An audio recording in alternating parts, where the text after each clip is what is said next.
Dear viewers, Assalamu alaikum. Here you can witness the traditional stick fighting of rural Bangladesh, known as Lati Khela. Right now I am enjoying this Lati Khela with a lot of fun and entertainment. This event has been organized by the Chauvasa Upazila administration in Jashore on the occasion of the Jagiri Fair. Lati Khela is a traditional martial art deeply rooted in the rural heritage and lifestyle of Bangladesh. It reflects the bravery and physical powers of villagers, showcasing their skill in handling bamboo sticks, performed mainly during festive occasions, fairs, and village gatherings.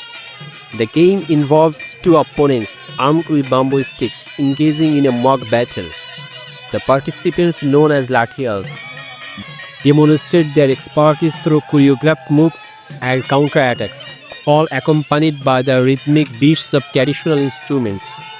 Lati Khela is more than just a martial art, it's a cultural symbol of rural life in Bangladesh.